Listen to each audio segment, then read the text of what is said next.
ውድ የአሃዱ ቤተሰቦች ኢትዮጵያ በረጅም ዓመታት የነጻነትና የመንግስት ታሪኳ ውስጥ አያሌ ጉዳዮች ይወሱላታል። ይሁን እንጂ ኢትዮጵያና ሕዝቧ ዘለግ ላሉ ዓመታት አለቃቸው ያለው ድህነት፣ ጦርነትና የተለያዩ ወረርሽኞች የሚያስከትሉባት ችግሮችም ናቸው። ጦርነት ካለ ኢኮኖሚያዊ ድቀቶች ይመጣሉ። ጦርነቶች ብዙ ነገር ስለሚያወድሙ ከዚያ መከራ ውስጥ ወጥቶ የተረጋጋ የኢኮኖሚ ሥርዓት መስርቶ ዜጎች የተሻለ ኑሮና ሕይወት እንዲኖራቸው ማድረግ ከባዱ ፈተናም ነው። በተለያዩ ወቅቶችም ተከስተው ትልልቅ የሰብአዊ ጥፋት አድርሰው ያለፉ ወረርሽኞችና በሽታዎችም በኢትዮጵያ ታሪክ ውስጥ ጎላ ብለው ይታያሉ። ታዲያ ዋና ቁም ነገሩ ከታሪክ ምን እንማራለን የሚለው ጉዳይ ነው። የወደፊት ሕይወታችንን ለማቃናት ያለፈው ታሪካችን ሊያስተምረን ይገባል።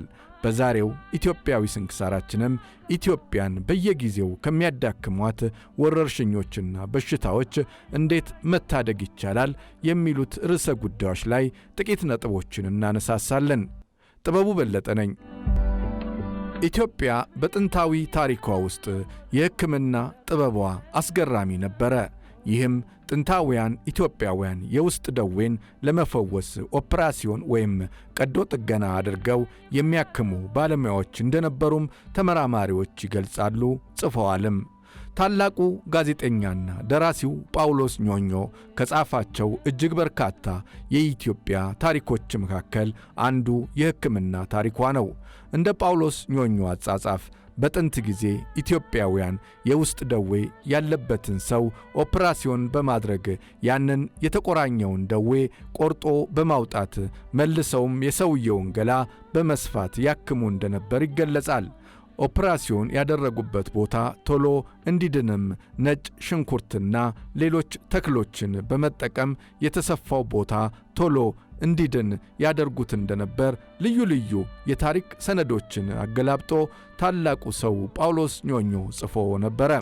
በሰሜን ኢትዮጵያ የነበሩ የሕክምና ባለሙያዎች ዘንድ ከተለያዩ ስፍራዎች ሕሙማን እየመጡ ከደዌዎቻቸው ይፈወሱ እንደነበርም ታሪክ ጽፎልን ጳውሎስ ኞኞ አልፏል።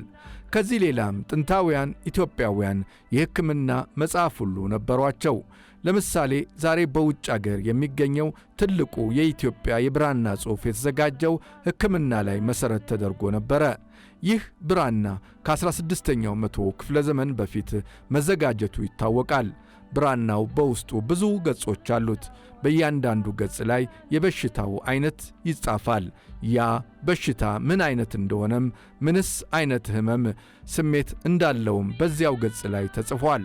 የሚገርመው ነገር ለዚያ ለተገለጸው ሕመም መፈወሻ የሚሆኑ የእጽዋት አይነቶችም ተጽፈዋል።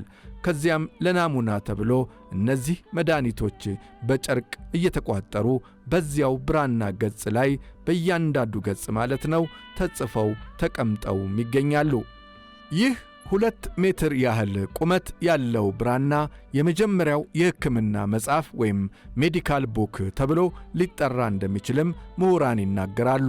ነገር ግን ይኸው ግዙፍ የሕክምና መጽሐፍ ከኢትዮጵያ ወጥቶ በአውሮፓውያን እጅ ከገባ 150 ዓመታት አልፈውታል።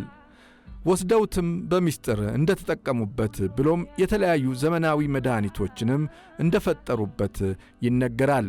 አውሮፓውያን ከኢትዮጵያ በወሰዷቸው ልዩ ልዩ የብራና ጽሑፎች አማካይነት ብዙ ነገሮችን እንደሰሩም ጸሐፊያን ይገልጻሉ።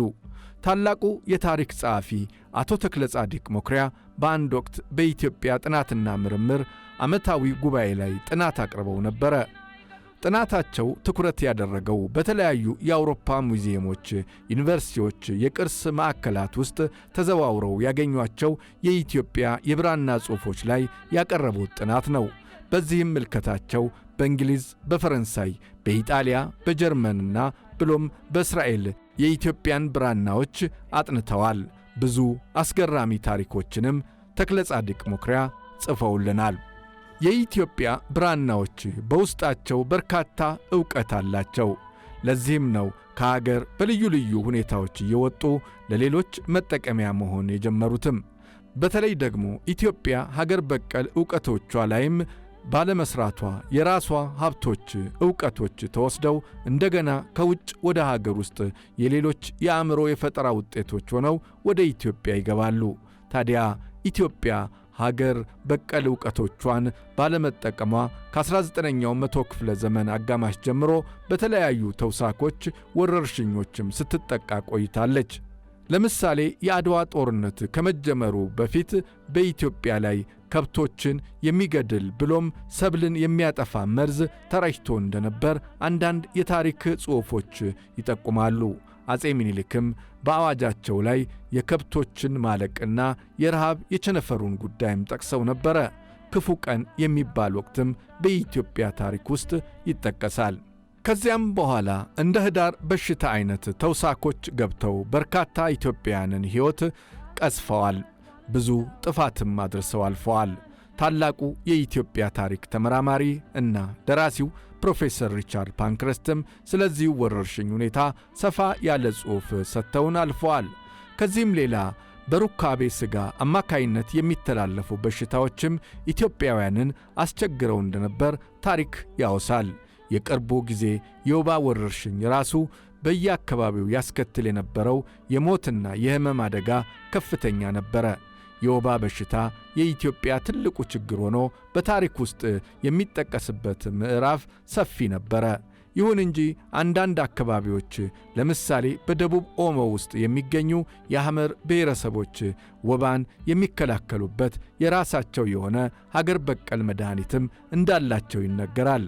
ይህን አገር በቀል ዕውቀት ግን ወደ አደባባይ አምጥተው ጥናትና ምርምር አድርገውበት ለሌላ አገልግሎት ያልተጠቀምነ ሀገር መሆናችንም እንደዚሁ ተጽፏል። HIV ኤድስ በዓለም ከተከሰተ ጀምሮ ኢትዮጵያ ላይ ያስከተለው ማኅበራዊና ኢኮኖሚያዊ ቀውስ ከፍተኛ ሆኖም ይጠራል።